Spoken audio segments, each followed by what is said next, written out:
horse and carriage ride? Can I say no? You're terrible. My dad told me to go for it, you know. I think she's an amazing girl. I took his advice, you know, and I'm gonna open up. I'm so into you, and I appreciate every opportunity that you've given me to get to know you.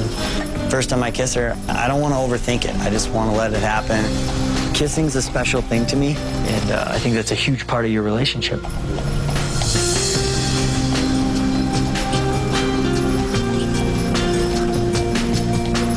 At this point, you know, my heart, the key's in, it's unlocked, and she is amazing. I'll tell you, the weeks to come, I'm kicking it up about 10 notches, and those dudes ain't gonna know what hit them.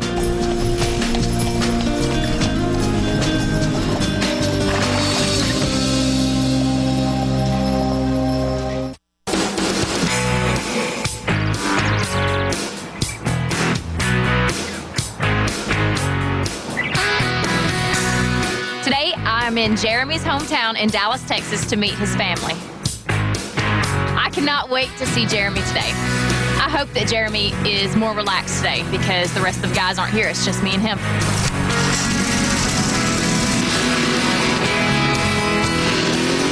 Jeremy comes flying in on this motorcycle looking sexy to pick me up. I don't remember you ever talking about motorcycles. No?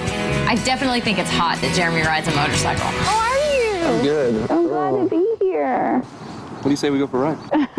I would love to. You know what to do? Hold on tight.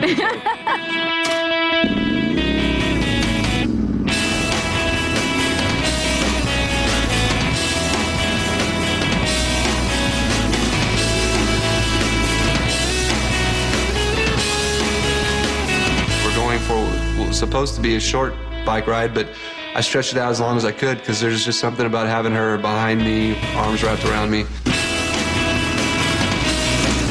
I think that Jeremy was trying to sell Dallas to me. He wanted to make sure that I liked it here and I enjoyed the city just in case I happen to move to Dallas. Here we are. This is my place. Wow. You live here all by yourself? I do. I have to admit, as soon as I walked into Jeremy's house, I was thinking, this perfect man, this perfect house, everything is just perfect. There he is. Boy, he loves you. This is Chemo. Aww. Good little guy. This is my closet. I can't believe you're this organized. This is not like a guy's closet. Well, I'm not always this organized. It's just sometimes I am. Yeah, this was a bar exam. I just haven't taken it down yet. Yeah, well, that's just all the stuff that I didn't know. Anyway, so this is my bedroom. This is my favorite room in the house. Yeah, this would be my favorite room, too. So it's got, you know, you can see downtown. On the very top floor, he took me out to a balcony that overlooks downtown Dallas, and it is a breathtaking view. Like, I wanted to get this and live here for a couple years. And then I didn't find a house. And I don't want it to be just me making those decisions. I mean, there's tons of room for someone else to make those decisions with me. And I just kind of want to start, you know, fresh, you know? Yeah. Start everything fresh. No, I agree. I feel like the relationship between Jeremy and myself has continuously grown into something. Each time he gets more affectionate, he gets more personal. He opens up more and more to me every time we're together. Thanks for having me. Yeah, thanks for coming.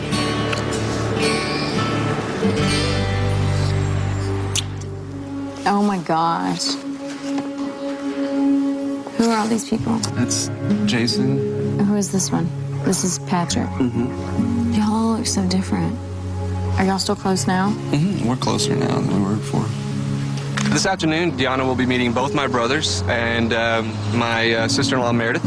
I wish my parents were here, but my mother and my father have both passed away. And so I want her to see pictures of my parents and how we all kind of fit together, the dynamic of our family. My dad, when he graduated, I believe it was college. It's them right after they got married.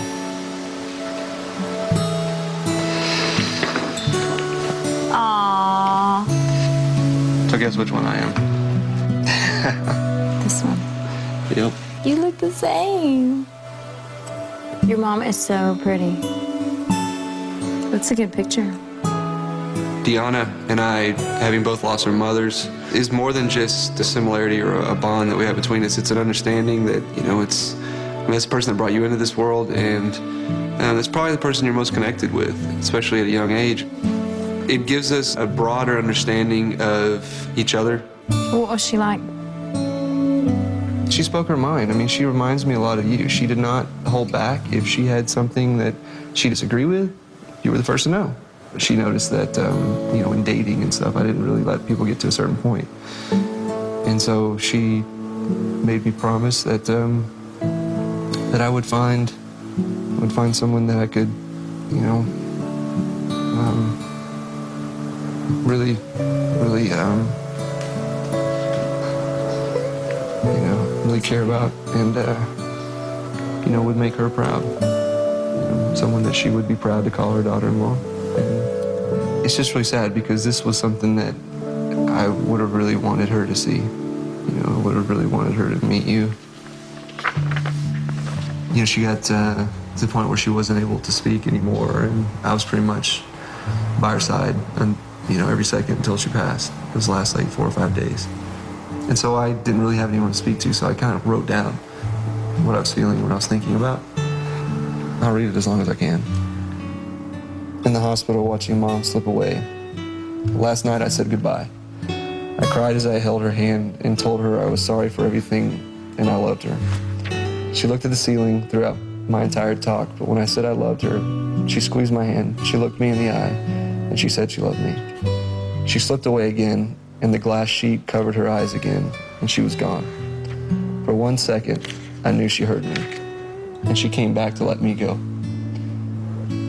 I love you, Mom. Your fight is over. Now mine has begun. A kiss, a goodbye. My mother's gone. That's sad.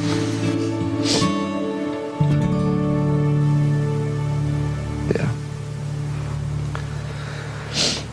Oh. Thanks for sharing that with me. I'm sorry. I definitely felt very touched that Jeremy read this to me. The words that he wrote in that journal are the same words that I feel for my mother and the time that my mother passed away. Jeremy and I have this bond that I have never, ever had with any other person. I do think that you and I get each other. I think that you are going through the same things I'm going through.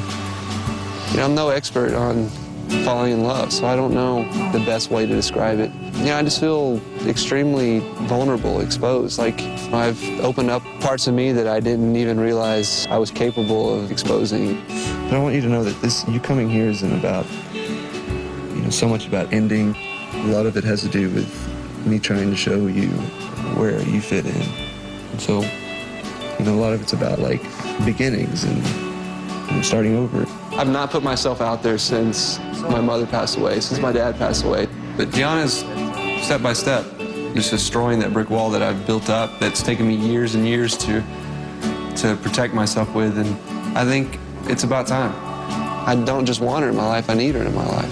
And I'm definitely falling in love with Deanna.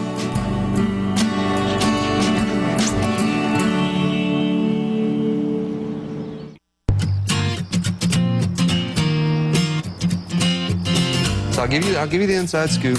We've got Jason, my older brother, and we've got Patrick, my younger brother, and Meredith. Okay. So my sister-in-law, Meredith. I'm a little nervous about meeting Jeremy's family. I am concerned if his brothers will like me or not. Jeremy told me that the promise that he made to his mother is that he would find somebody that would make her proud. And that's a lot to live up to. Well, there they are. Hi. How are you? Come here. Good to see you. This is Deanna. This is Meredith. Hi, how are you? Nice to meet you. Hi. How are you? Finally. Hey, how are you? Hi, nice to meet you. Can I get you guys a drink? Absolutely. As soon as I came in, he gave me a tour and we went upstairs, and I was like, wow, you're the first guy that I would never, ever have to decorate for. Pretty cool, though. The first time that I ever actually had people over and had dinner, you were here, and it's all you guys. I think that's That is good. Yeah, Cheers, I'll toast to everyone. that. Cheers to that. It's very nice to meet you all. Thank you so much for coming down.